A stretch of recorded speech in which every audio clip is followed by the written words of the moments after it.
Hey everybody, Haz-Matt here, and on this episode we're going to be talking about Mercy, issue number 1.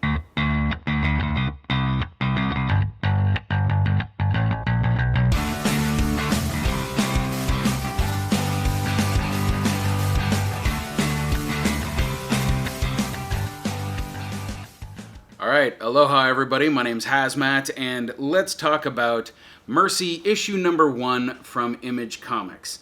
This is written, illustrated, and colored by Mirka Andolfo, who is a talent that I absolutely love. If you saw my vlog from Amazing Comic-Con Aloha, I go all in on my love for Mirka Andolfo's work, and yeah, so I was absolutely thrilled that this came out. Sadly, this came out like 2 weeks later. I would have loved to have gotten this signed and talked to her about it, but it starts off with a horrifying event in a place called Woodsboro, Washington. I think this is awesome because I'm from Washington. I grew up there, and not in a place called Woodsboro, but in a place called Auburn. It used to be called Slaughter, and that's the end of it being cool. It was not based on a horrifying event. It was just some dude named Slaughter. They eventually thought that was bad PR, changed the name to Auburn, and now there's a super mall. I don't know. It's been like 13 years since I've been there, but one way or the next. I think that there also needs to be something that dabbles in horror and good storytelling that's based in Washington that is not the Twilight series, which is not good at all. Anyway, so we're going into this. We are immediately dropped into some strange thing killing off people, and the people desperately trying to fight back. We then see a figure walk up, looking very dapper, at least in silhouette, and from the knees down that we can tell. He's got gloves, he's got a cane, and he reaches out to one of the victims here, and we see a strange plant, like a living, bloody-looking plant thing coming up behind him. And that's where the story kicks off. We then are transported into like current timeline for Woodsboro, and we see that there's a memorial service going on. We are introduced to a small girl named Rory. Rory is very religious, which we find out later is because she's had a rough life. She's an orphan who's been taken in by someone who calls himself her uncle, and really he's just like a slave wage driver. Like anybody who goes out and gets any money from any type of job has to pay him, and he just adopts kids constantly and forces them to work. One way or the next, Rory has a few people that take pity on her, but most people just think that she's a street urchin and not worth it because, hey, she's associated with this uncle guy, and that's just bad news, so write her off. Throw the baby out with the bathwater, essentially. We also get introduced to a Lady Helene. The Lady Helene and Mr. Goodwill, who you've got to imagine was a name chosen as a joke because there's no way this guy represents Goodwill. But Lady Helene, very pale, shock white hair, alabaster skin, and she has a very icy look and feel about her character, which is something that is the very opposite of Mr. Goodwill in the sense that while he both retains the white skin and white hair, he seems very affable, very friendly, and he is telling her to smile.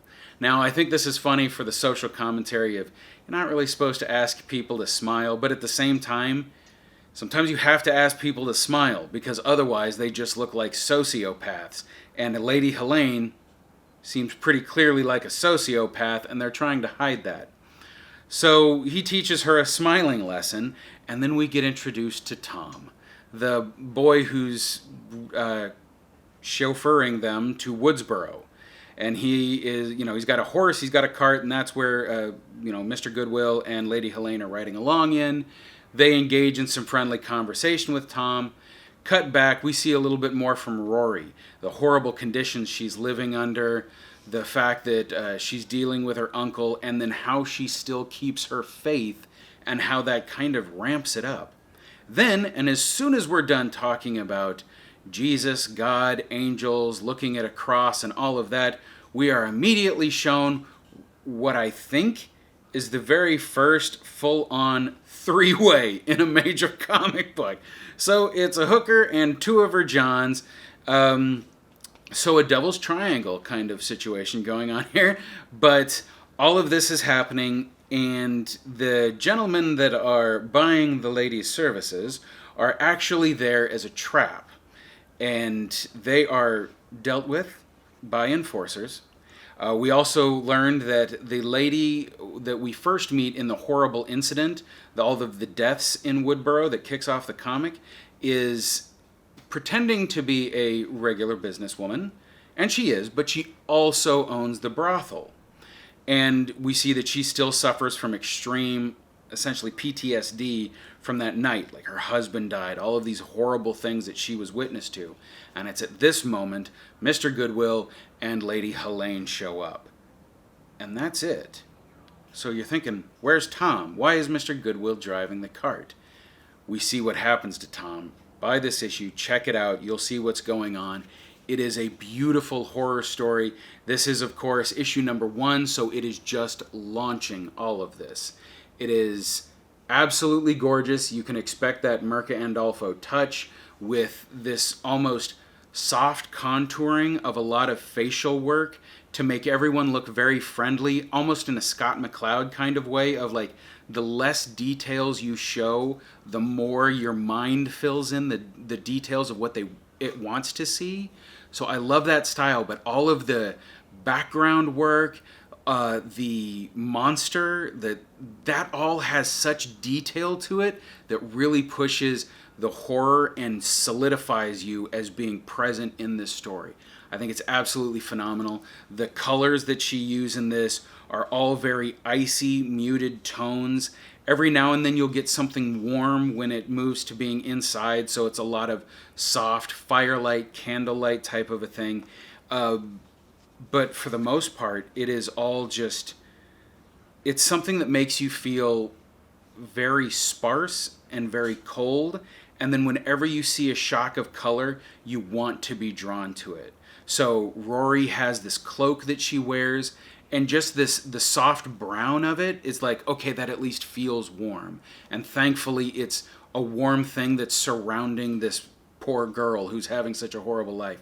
Then you have something like Lady Helene, where she has these, again, just alabaster skin and this overall shocking look to her, but at the same time, bright blood red lips that almost makes you go, so there's got to be something that's drawing me towards her, other than the fact that she's supposed to be very glamorous and attractive. But I mean, it's like, it's those shocks of color that you're like, my eye is searching for that and drawn to it. And then the fact that it's her lips, that tells you something. Either you kind of get the feeling like, is she eating people? Or is it just the fact that the lips are red is like, you almost are like, whatever she says, I kind of want to believe it. Anyway, it's a very interesting balance of storytelling and artwork. I love it. I'm looking forward to the series. Mercy, issue number 1 from Image Comics, Mirka Andolfo's latest. Make sure you check that out. However it is that you get your comics, I'm going to say this again. While everybody's kind of under this lockdown, quarantine situation, there are local comic stores out there that are still open for at least services of curbside pickup, deliveries, whatever that might be. Check with them. Throw some support their way. They could really use it. Let's try to keep our horror stories in comic books and not live through them anymore. So help them out. All right, to the next of many. My name's Haz-Matt. Aloha.